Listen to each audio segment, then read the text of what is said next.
are back today and we are super excited to be here. I'm here with a special guest, Nyambura. Thank you for being back here. You're welcome.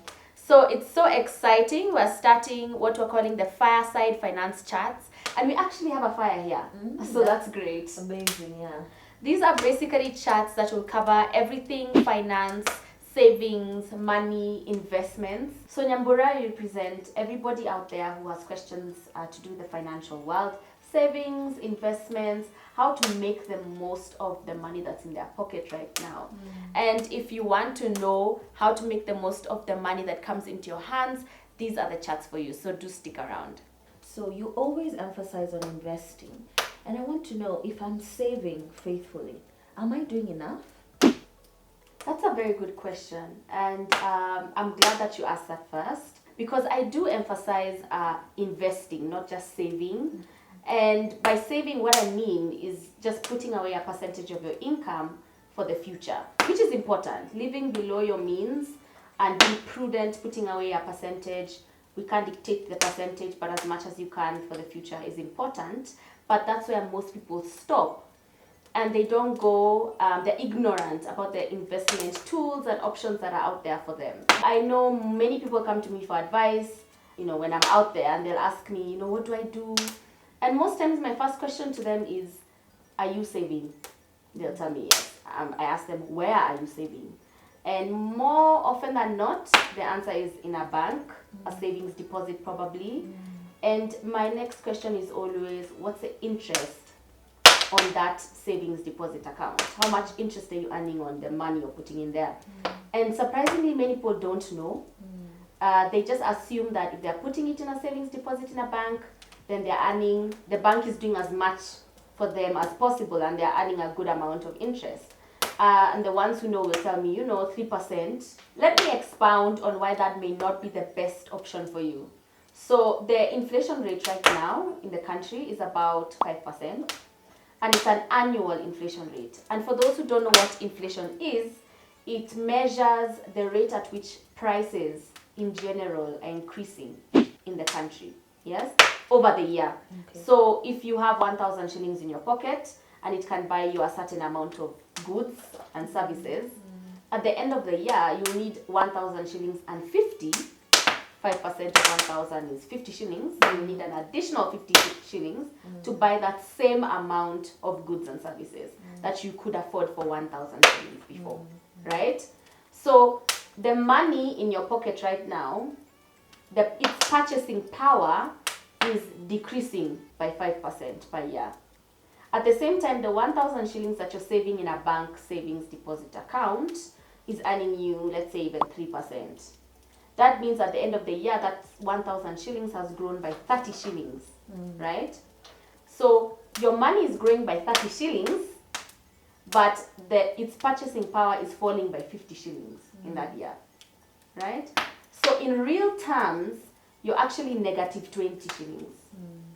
You're actually on a worse footing at the end of the year, simply by not examining or interrogating your investment options, right? So I think I always say that financial knowledge is essential, basic financial knowledge, to even understand that your savings should be growing at least at the same rate as inflation. I understand. So I think the answer to your question is yes. Stopping at savings is not enough. You need to make the most of the investment options that are out there for you. You need to understand the risks and returns of investment options. You need to understand the investment tools that are best for you at your stage of life. You need to understand basic things like assets versus liabilities and different concepts like compound interest and how to utilize that to your best. So you can't stop at savings in this day and age. You have to go further. Before we even touch on investment options, you mentioned something about compound interest. What is that, and how can we best take advantage of it? That's a great question. Yeah, I did mention compound interest. Compound interest is a very important concept to grasp in your financial journey, and at an early stage especially. So I'll explain why. And before I explain what compound interest is, there are two kinds of interest that you can earn on your investments. There's simple interest, the two main kinds of interest. simple interest and compound interest. So simple interest is, for example, if you're earning 10% simple interest on an investment, 10% yearly, so after 1 year, then it just means that you'll earn 10% of your original investment. So for example, if you put in 1 million shillings, after a year, you'll get interest 10% of that 1 million shillings, so 100,000 shillings. So at the end of the year, you'll not only have your 1 million shillings, but you'll have earned this simple interest of 100,000 shillings. And every year, if you keep your investment in there, you'll earn 100,000 shillings because it's just 10% of your original investment, right? But compound interest means you earn interest on interest. So, for example, the 1 million shillings, in the first year, you'll earn 10% of that, so 100,000 shillings.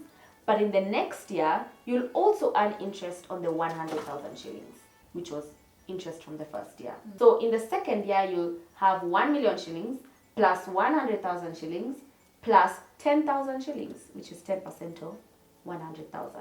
And that's how it goes every year. And you can see that there's a bit of a snowball effect that will come up.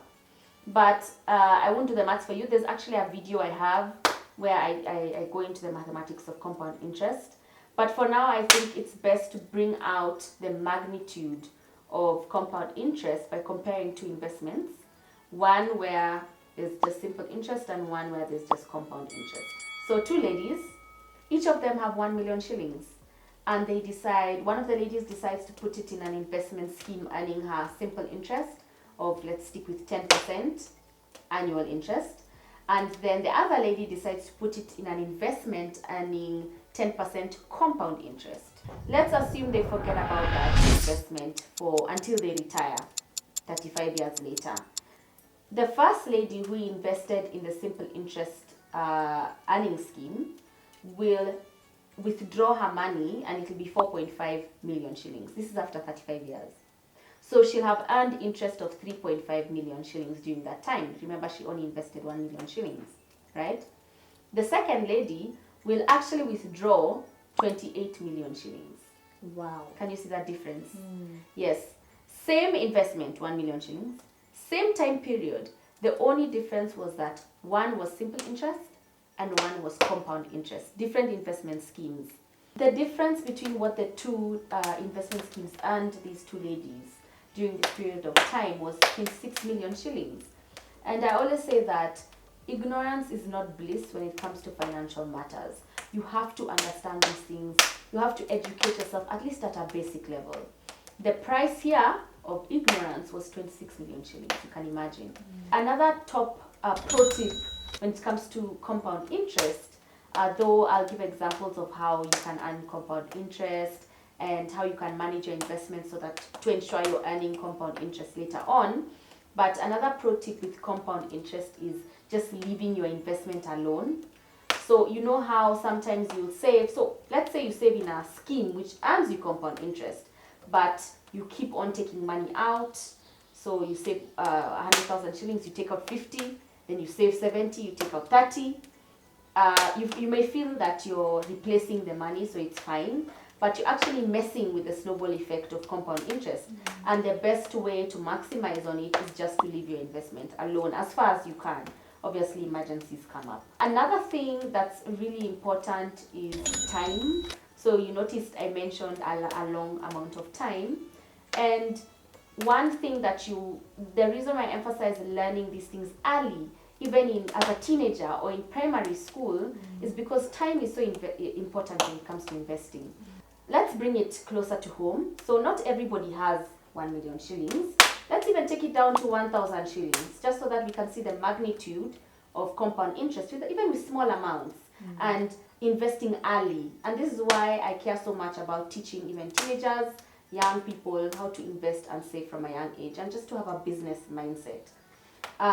If you had saved 1,000 shillings, let's say you learned in school, which we don't, but let's say you were taught at home about all these things and you started saving just 1,000 shillings a month, not even from the time you're 13, let's even say from Form 1, so let's give them 10 years before they join the job market.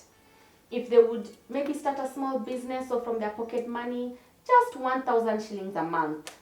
By the time they enter the job market or they are looking for a job, they'll be sitting on a nest egg of 200,000 shillings, right?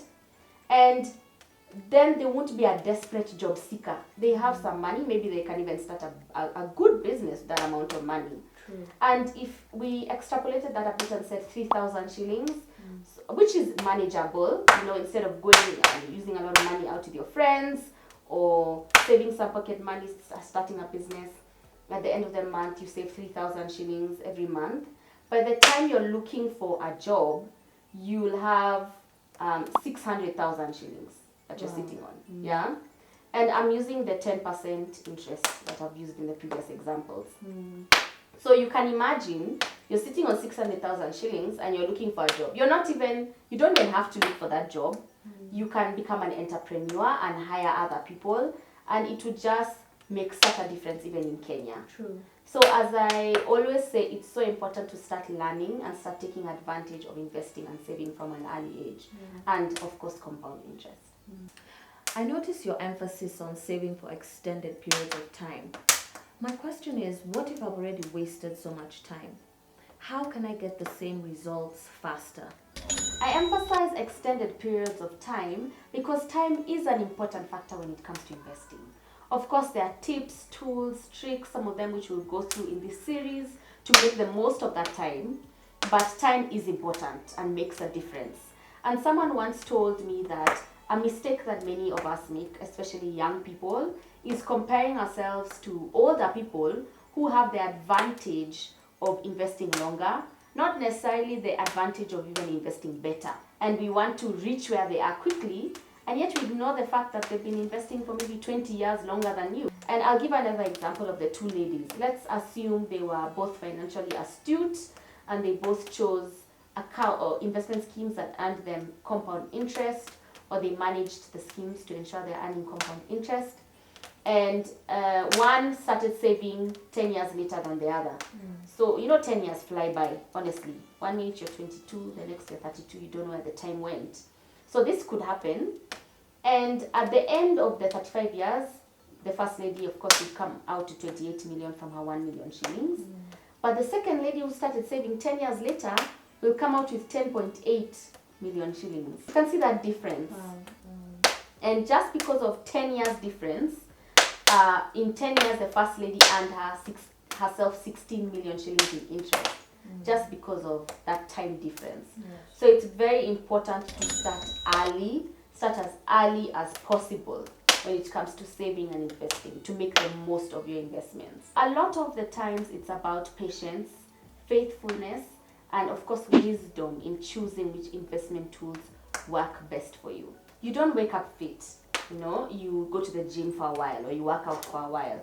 You don't wake up with a job today. You have to go to school for a while. So it's the same way you don't wake up with a portfolio of assets. You have to invest for a while. And I always emphasize just starting today or starting now, not looking back at the time that's been wasted or the time in which you didn't understand all these things. You just start and move forward, because looking back can sometimes make you a bit desperate. You panic and maybe now you try to get the money quickly, you put it in a risky business, or you put it in a pyramid scheme, and you end up going back to square one, or even going negative and going into debt, right? So I would say educate yourself, and this is a resource, these video chats that we're going to have. And, start now, be patient, faithful, and prudent with your investment options. That's what I would advise someone who's feeling like they've lost a lot of time. Wow, that was very important. Thank you. I think we need some time to digest everything that you've told us today. Yeah, I think we can stop there and let people digest this information. And in the next video series, maybe we can touch on the various investment tools out there and options for the different stages of life. What if you only have a little bit of money? Or what if you've been saving for some time? So those are the kinds of things we'll tackle. So please stick around. Thank you so much, Nyambura, and see you at the next Fireside Chat.